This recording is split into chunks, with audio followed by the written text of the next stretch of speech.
Pemirsa, foto 5 warga NU berkunjung ke Israel dan bertemu Presiden Isaac Herzog menuai kecaman. Sekjen PBNU Saiful Yusuf mengatakan akan segera memanggil kelimanya untuk klarifikasi kunjungan tersebut.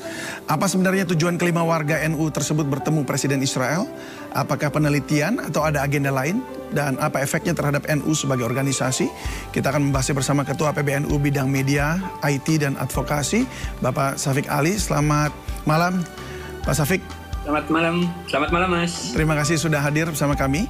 Kemudian ada aktivis NU, Islah Bahrawi. Selamat malam Bung Islah.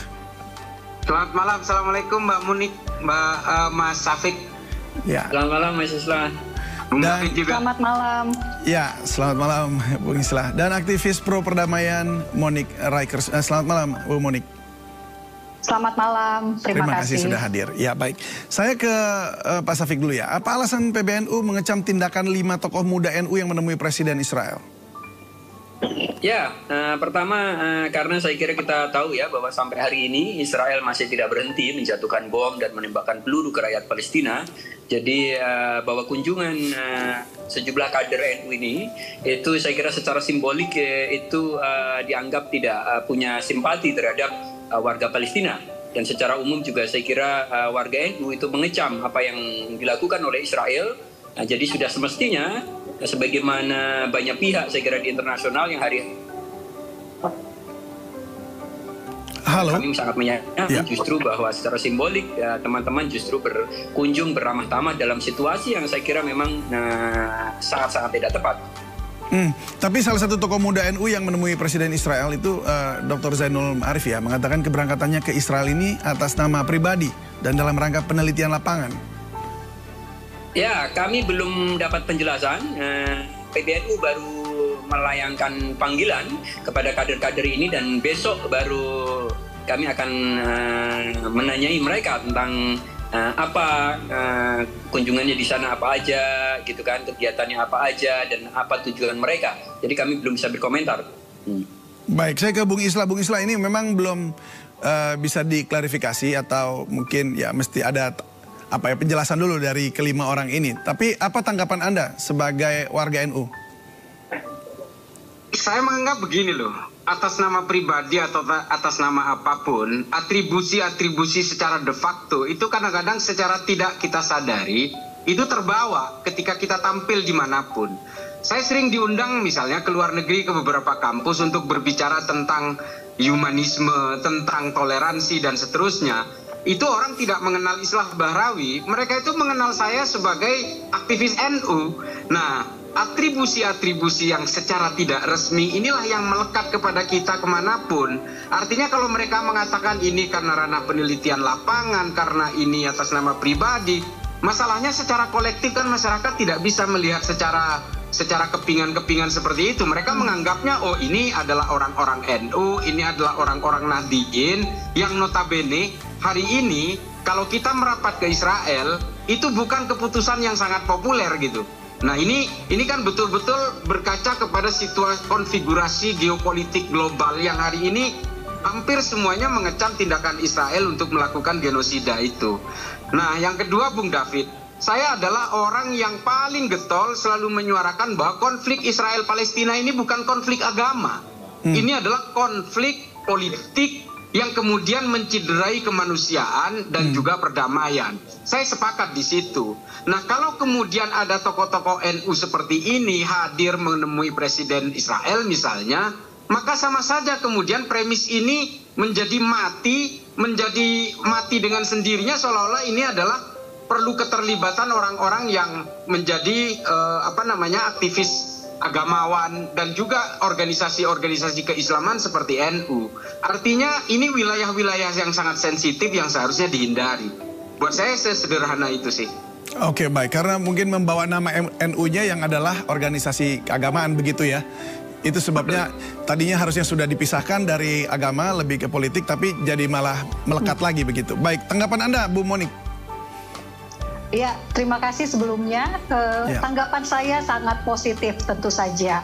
Kenapa? Karena kita ingat Gus Dur di tahun 94 beliau diundang ke Israel oleh Perdana Menteri Israel ya. Nah, jadi itu sudah 30 tahun yang lalu. Dan sekarang generasi yang 30 tahun kemudian tentu perlu mengikuti jejak Gus Dur. Dan kita juga lihat tahun 2018, Gus Yahya juga pergi ke Israel. Jadi ngapain heboh? Karena toh ada upaya-upaya membangun jembatan. Upaya-upaya untuk mengenal satu dengan yang lain. Dan menurut saya bertemu dengan Presiden Israel itu adalah sebuah keputusan yang tepat di saat ini. Kenapa? Karena Israel adalah negara yang bukan hanya memiliki warga negara Yahudi, tetapi juga Israel itu punya warga negara Arab Palestina yang memilih menjadi warga negara Israel dan beragama Islam. Jumlahnya bisa mencapai 2 juta dari total populasi warga Israel sebanyak 7 juta. Ya, hubungannya dengan kunjungan ini, artinya ketika ada 5 orang yang datang, oke, mereka mengklaim datang sebagai pribadi, mereka datang dari negara Indonesia, bertemu dengan pemimpin Presiden Israel. Ini adalah cara membangun jembatan. Dan saya setuju jika dikatakan ini adalah upaya untuk melihat langsung keadaan di Israel. Karena sekali lagi, tak kenal maka tak sayang. Kita perlu untuk mengenal. Tapi jembatannya jembatan apa maksudnya Bu Monik? Supaya apa ini? Tentu saja jembatannya ya jembatan untuk perdamaian. Kita tidak membangun tembok. Bagaimana caranya kita mau mengenal jika kita tidak berhubungan? Sekali lagi saya tekankan, Gus Dur sudah memulai 30 tahun yang lalu. Dan generasi antara Gus Dur dan sekarang 30 tahun itu kan bedanya lumayan ya. Kita perlu orang-orang yang lahir dari generasi 30 tahun kemudian itu menjalin kembali hubungan sebagaimana yang sudah dirintis oleh Gus Dur. Baik, saya coba saya Bu sangat Monik mengapresiasi itu. Ya, coba saya kasih kesempatan juga ke Pak Safik untuk mengomentari pernyataan Bu Monik ya. Gimana Pak Safik? Apakah memang perlu membangun hubungan jembatan tadi supaya bisa perdamaian terjadi? Bahwa kita memang harus membangun hubungan antar sesama manusia itu dengan siapapun. Tetapi saya kira bahwa dalam konteks politik tentu kita harus melihat ya bahwa saat ini Israel tidak dalam posisi menunjukkan sikap ingin membangun jembatan kepada pihak-pihak yang lain. Kita tahu bahwa hari ini bom dan peluru Israel masih dijatuhkan kepada warga Palestina. Sehingga ketika kita memandang bahwa seolah-olah Israel mengajak kita untuk membangun hubungan gitu yang baik, yang damai, saya kira itu menipu. Saya menganggap bahwa justru ya itu bagian dari strategi pemerintah Israel. Sekali lagi saya tidak memandang Israel konteks Yahudi bahwa persaudaraan antar umat agama apapun, saya setuju tadi dengan Mas Islah, itu harus dibangun. Dan itu yang diajarkan Gus Dur gitu kan. Tetapi bahwa hari ini kita menghadapi sebuah negara yang praktis ya tidak mau mendengarkan siapapun, dengan sekian senjata yang dimilikinya tidak berhenti untuk mencelakai banyak orang termasuk anak-anak. Jadi kalau dibandingkan dengan nama Gus Dur situasinya sangat-sangat berbeda. Yang kedua juga leverage politik teman-teman juga sangat berbeda dibandingkan dengan Gus Dur dan Gus Yahya. Gus Yahya waktu datang itu juga konteksnya juga sangat berbeda. Hari ini adalah perang masih terjadi gitu kan. Dan Israel masih menjatuhkan bom dan menembakkan peluru. Dan saya tidak yakin bahwa undangan ini dimaksudkan memang untuk membangun jembatan-jembatan itu. Karena yang kita tahu itu diundang atau datang sendiri untuk bertemu kalau dari informasi yang Anda dapat? Gimana? Itu diundang, mereka berlima diundang atau memang mengajukan diri untuk bertemu? Diundang. Jadi memang ada pihak-pihak yang mengundang ya. di Berarti atas pengetahuan PBNU ya? Gimana? Berarti sepengetahuan PBNU sebenarnya? Tidak. Jadi saya baru kontak dengan beberapa dari mereka itu baru hari ini. Jadi kami baru tahu juga praktis minggu kemarin. Saya tadi ketemu Gus Yahya juga tidak begitu tahu. Saya beberapa kenal, beberapa tidak begitu kenal. Beberapa pengurus, beberapa bukan pengurus. Saya kira memang ada pendekatan yang sifatnya personal untuk menawari sejumlah kader NU. Dan saya kira ini bukan hanya kader NU, karena ada beberapa teman dari elemen lain saya kira yang juga ada di rombongan ya, bukan hanya anak-anak NU. Jadi diundang untuk tujuan apa begitu? Saya belum tahu persis. Saya belum mau baik. bertanya terlalu detail karena besok teman-teman ini dipanggil oleh PBNU untuk dimintai klarifikasi dan keterangannya. Baik, saya ke Bung Islah. Bung Islah, selama ini kan memang semua sudah mencoba untuk menengahi atau bahkan supaya perang berhenti begitu ya, supaya tidak ada lagi pertikaian di sana dan jatuh korban. Apakah Anda bisa melihat atau bisa dilihat dari sisi baiknya bahwa datang ke sana untuk siapa tahu ada jalan menengahi pertempuran ini gitu, konflik di sana? Ya, kadang-kadang saya juga ada harapan seperti itu ya. Tapi kalau melihat suara-suara dari para pemimpin dunia termasuk Paus bahkan meminta kepada Israel untuk descend, untuk slowing down, untuk menghentikan aksi-aksi dehumanisme terhadap Khan Yunis misalnya, ini juga tidak digubris sama Israel.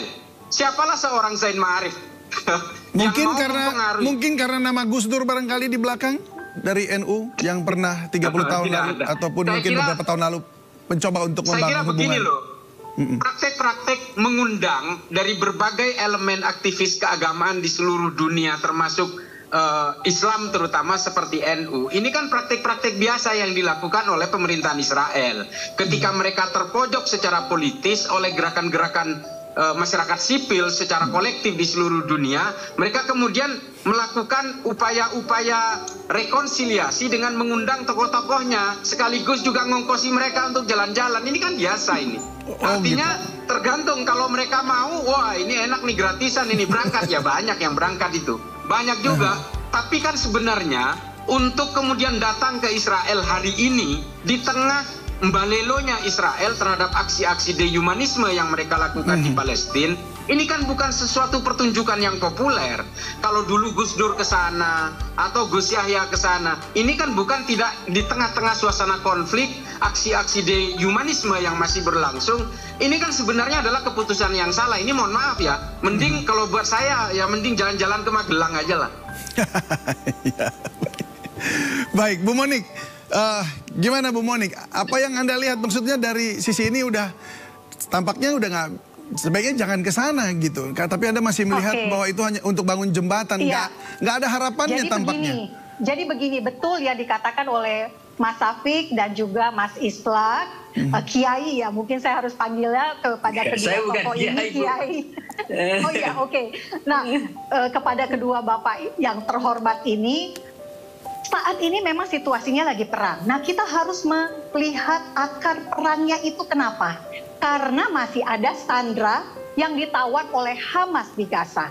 Jika seandainya orang-orang yang pergi ke Israel bisa mendesak agar Hamas membebaskan para sandera, itu sungguh luar biasa.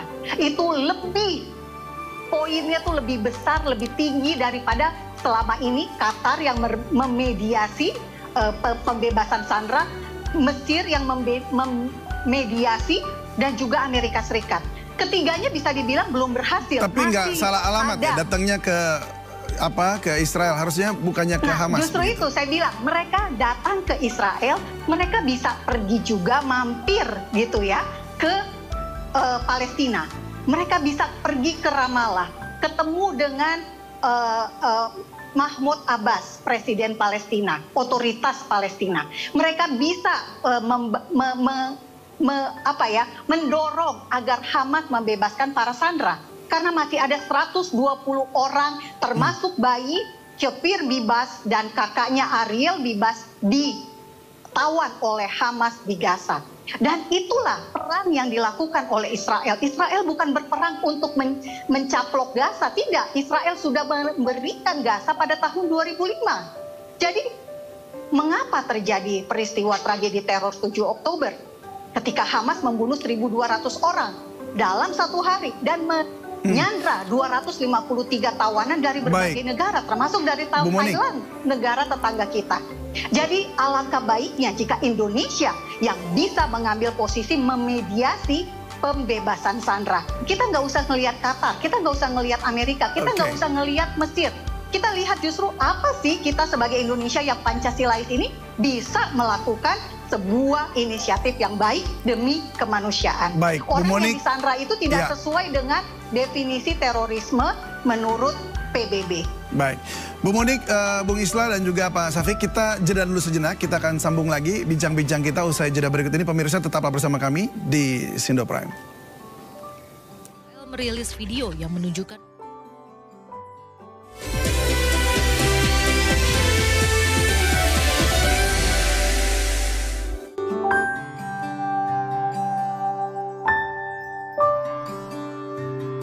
Salam damai dari Fakta Israel.